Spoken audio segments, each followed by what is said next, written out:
के साथ भी ऐसा होता है तो इसका मतलब भगवान की असीम कृपा आपके ऊपर है। जरूरी नहीं है कि वो व्यक्ति जो पूजा पाठ करता हो उसी के ऊपर भगवान की कृपा होती है। भगवान की कृपा कई प्रकार से आपके ऊपर होती है। एक आप पूजा पाठ करते हैं, एक आप जब जीव जंतुओं की सेवा करते हैं, और एक पिछले जन्म में आपने अगर भगवान की भक्ति की है तो भी आप पर भगवान की कृपा होती है। और जब भगवान की कृपा आपके ऊपर होती है तो कुछ ऐसे बदलाव आपके शरीर और आपकी आत्मा, आपके मन में आने शुरू हो जाते हैं जिन बदलावों को आप समझ नहीं पाते। पर वो बदलाव, सभी बदलाव सकारात्मक होते हैं, आपके हित के लिए होते हैं, और इन बदलावों के कारण आपका पूरा जीवन बदल जाता है। आपके जीवन से दुख नष्ट हो जाते हैं और आप अध्यात्म की तरफ, उन्नति की तरफ आगे बढ़ते चले जाते हैं। आप अपने खाते में पुण्यों को अर्जित करते चले जाते हैं, और ऐसा समय होता है जिस समय आप भगवान के बहुत निकट पहुंच जाते हैं।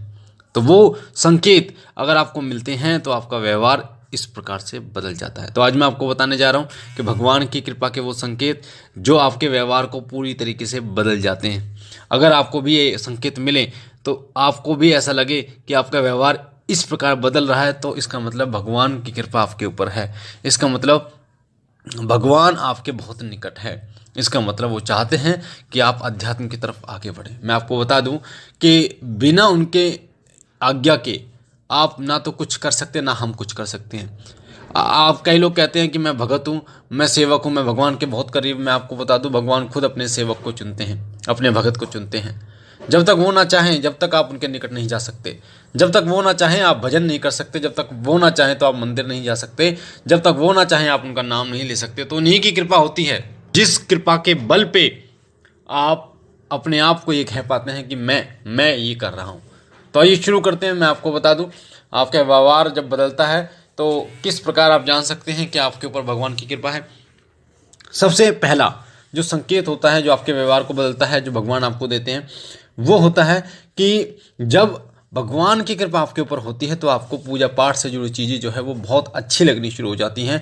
भगवान से जुड़ी जो चीज़ें हैं वो अच्छी लगनी शुरू हो जाती हैं। जैसे आपको भजन सुनना, मंदिर जाना, हनुमान चालीसा का पाठ करना, कावड़ लाने का आपका मन करना, नवरात्रों में माता की चौकी लगाना या व्रत करना, इस प्रकार से आपके मन में भाव उत्पन्न होने शुरू हो जाते हैं और आपको भगवान से जुड़ी चीज़ें अच्छी लगनी शुरू हो जाती है। आप भागवत गीता आप पढ़ना शुरू कर देते हैं, आप शिव महापुराण पढ़ना शुरू कर देते हैं। ये सब बदलाव उनकी कृपा के ही कारण आपके अंदर आते हैं। दूसरा जो संकेत होता है कृपा का, वो होता है कि ईश्वरीय जब कृपा आपके ऊपर होती है तो आपके मन में भाव उत्पन्न हो जाता है उनके प्रति। आप जब उनकी मूर्ति को देखते हैं, जब उनकी तस्वीर को देखते हैं तो आंखों से आंसू निकलने शुरू हो जाते हैं और आप सब कुछ भूल जाते हैं, सिर्फ उन्हीं को निहारने का आपका मन करता है। आपको ऐसा मन करता है कि मैं इन्हीं के चरणों में पड़ा रहूं, उनको देखता रहूं। वो भाव आपके अंदर उत्पन्न होने शुरू हो जाते हैं। तीसरा जो संकेत होता है वो होता है कि आपके मन में ईश्वरीय कृपा के कारण आपके मन में दया, प्रेम विकसित होना शुरू हो जाता है, उत्पन्न होना शुरू हो जाता है, जिसके कारण आप किसी गरीब को नहीं देख पाते, आप किसी पीड़ित व्यक्ति को नहीं देख पाते, किसी अपंग व्यक्ति को नहीं देख पाते। आप तन मन धन से उसकी मदद करने की कोशिश करते हैं। अगर एक ऐसा समय होता है, अगर आप खाना खा रहे हैं और कोई व्यक्ति कोई जानवर आपके पास आ जाए तो आप पूरा खाना उसको खिला देते हैं और आपको संतोष मिलता है, आपको आत्म शांति अनुभव होती है। तो ये जो लक्षण होता है ये उन्हीं में होता है जिन पर भगवान की विशेष कृपा होती है। ये गुण भगवान की कृपा से ही उत्पन्न आपके अंदर होते हैं।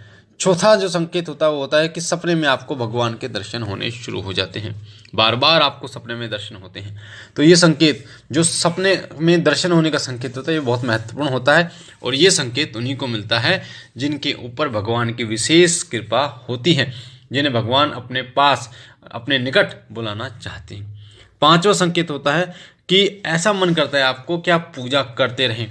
आप पूजा कर रहे हैं तो आपको ऐसा मन करता है कि आप पूजा करते रहें, करते रहें, करते रहें। आप समय का कोई पाबंदी नहीं होती, 1 घंटा हो जाता है, 2 घंटे हो जाते हैं, पर आपको इससे कोई फर्क नहीं पड़ता। तो ये जो संकेत होता है, ये संकेत ईश्वरीय कृपा का ही संकेत होता है, जो बताता है कि आपके ऊपर ईश्वरीय कृपा है और उनकी कृपा के कारण ही ये संकेत आपको मिलते हैं। साथ में अगला जो संकेत हो, छठा संकेत, वो है कि आप गलत लोग, गलत काम, गलत चीज़ों को बर्दाश्त नहीं कर पाते, इनसे आप नफरत करना शुरू कर देते हैं। जो व्यक्ति झूठ बोलते हैं, जो लोग चुगली करते हैं, आप उनसे दूर रहना पसंद करते हैं। आपको अकेलापन अच्छा लगता है। आप अकेलेपन में मन में मंथन करना शुरू कर देते हैं। मैं कौन हूँ, मैं इस धरती पे मेरे आने का क्या कारण है, क्या मुझे अब करना चाहिए, मेरा उद्देश्य क्या है। आप इन चीज़ों के बारे में सोचना शुरू कर देते हैं। अध्यात्म से जुड़े हुए अनेकों सवाल आपके मन में उत्पन्न होने शुरू हो जाते हैं और धीरे धीरे उन सवालों के जवाब ढूंढने के लिए आप अध्यात्म में आगे बढ़ते चले जाते हैं। सातवां जो संकेत होता है वो होता है ईश्वरीय कृपा का, कि आपको भजन कीर्तन सुनना बहुत अच्छा लगता है, बहुत अच्छा। और ऐसा मन करता है कि भजन सुनते रहें, या फिर कोई कीर्तन है, आपको ऐसा मन करता है उस कीर्तन को सुनते रहो, वहाँ से उठने का मन आपको नहीं करता। ये सातवां संकेत होता है जो ईश्वरीय कृपा का ही एक संकेत होता है, क्योंकि वो ध्वनि, वो जो मधुर गान, वो मधुर नाम आपके चरणों, आपके मन में आपकी आत्मा में इतना बस चुका होता है कि जब वो सुनते हैं तो आपके जो रोंगटे खड़े हो जाते हैं। आपका मन जो है वो प्रफुल्लित हो उठता है।